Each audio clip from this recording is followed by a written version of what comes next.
hyphenate, powerhouse, and inspiration for much of what we're doing here tonight. She's worn more silk than it took to land the troops at Normandy. But she's so much more than that to me. She's a champion of underdog causes. I know because I was one of them. I was one of them. I'm telling you, I was flat on my ass. I couldn't get it together. And this woman treated me with the soul medicine of kindness and respect. And I owe her a huge debt of gratitude. I was literally devoid of self-esteem.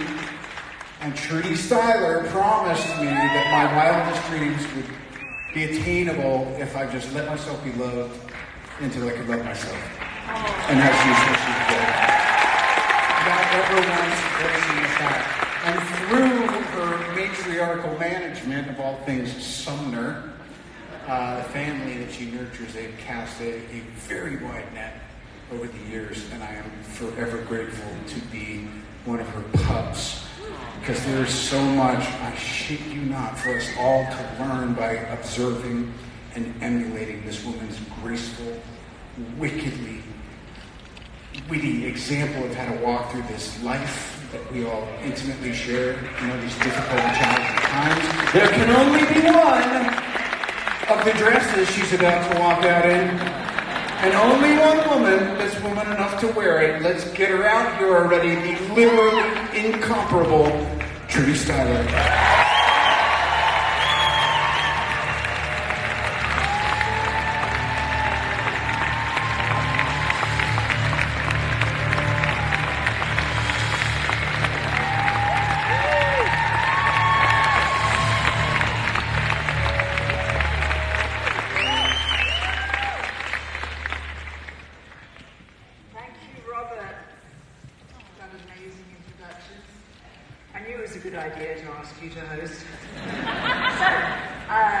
I'd like to add my welcome to you all this evening, and Steve and I both want to thank you all for being here to celebrate 30 years of the Rainforest Festival.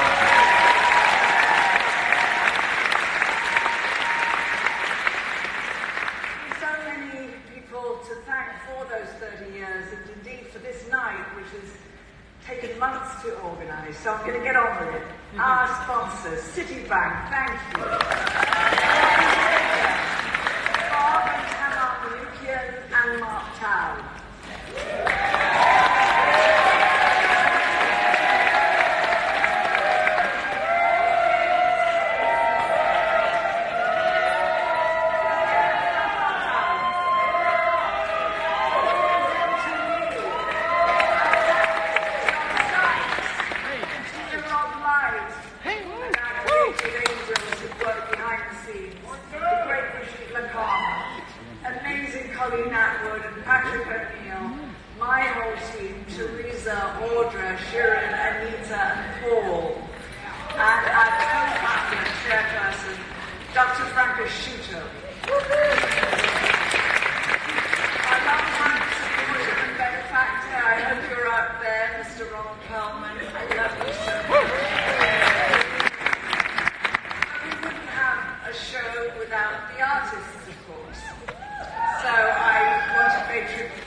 Millions of lives were saved.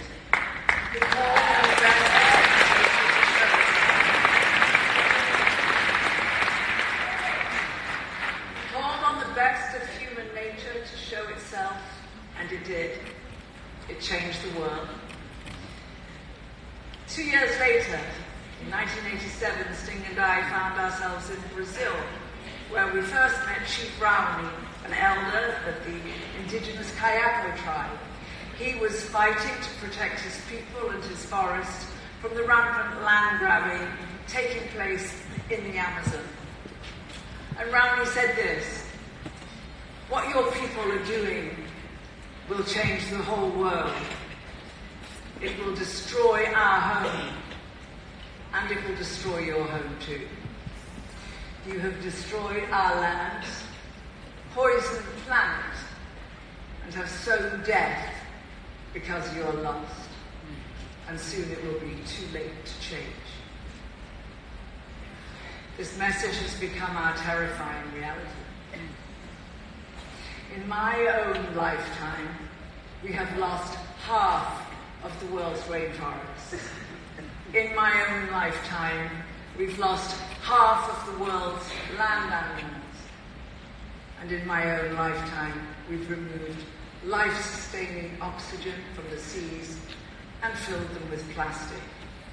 And I fear we're losing the most important battle in the history of humanity for somewhere safe to live. Every year, 20,000 square miles of tropical forest is destroyed, and with it thousands of species of plants, animals, and insects. Over the last year, the rate of deforestation in Brazil has been the highest in a decade, since President Bolsonaro actively encouraged the burning of the Amazon, and then blames of Leonardo DiCaprio. You can't make this shit up. Tropical forests could be entirely gone in less than 40 years. And courageous indigenous peoples in the front line of defense are tireless and fearless in their efforts to protect their land. But just in the last 3 years, 445 forest guardians have been murdered by invaders. Right now in Madrid, talks are taking place to think of ways to reward industry and governments for cutting their carbon emissions. That's extraordinary, isn't it? That any kind of financial incentivization should be required at all, as if rising sea levels, extreme weather, the melting of the glaciers and ice caps, the death of coral reefs, droughts, floods, uncontrollable fires were not incentive enough.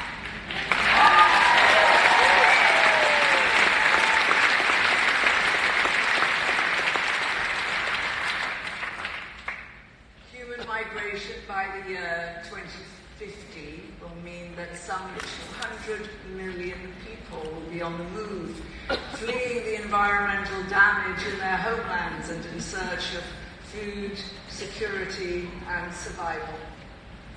So our work at the Rainforest Fund is more important now than ever, and a vital part of the much bigger battle facing all of us, the fight against a warming planet.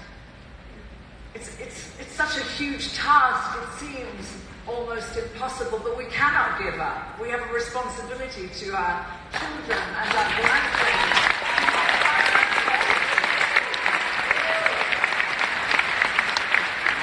And they're begging us to get on with it because the world is running out of time.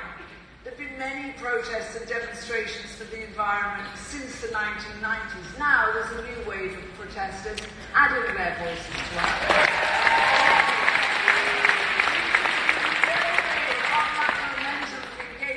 Passion, and we must turn that activism into real and concrete action.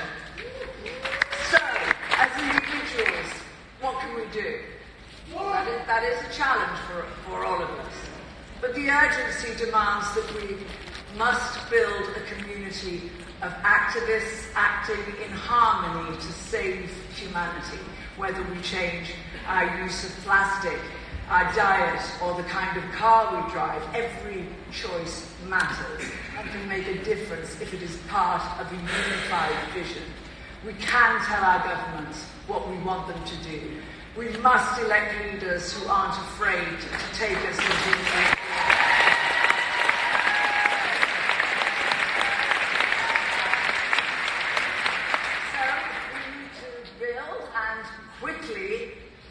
the foundation for a new environmentalism. To find a universal language of life that captures the imagination of the world, to move humanity with the power of its common purpose, to make global action at scale possible. This universal language must cross borders, tribes, genders. It must be a language of inclusion, not only a language of technical solutions, but one suggesting a new way of being for humanity. And it must flow from the very vastness and infinite diversity of our world. It must celebrate difference. And above all, it must demand a strong, deliberate tenderness toward all things of our earth. Thank you so much.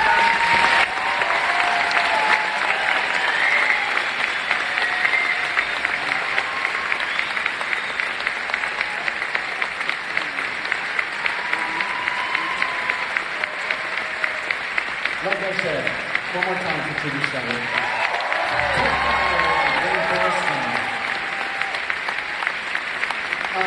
And that was something completely different. So in rehearsal, this act used to be at a different place in the show. So let's see how this joke works here after you've all sat through a moving and impassioned speech. In case your pantalones weren't soaked enough already, here to embrace us with his Latin flair, human aphrodisiac, and owner of the two nicest shit-hook arms I've ever seen, my friend, the great Ricky Martin.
Push it along, right to the top.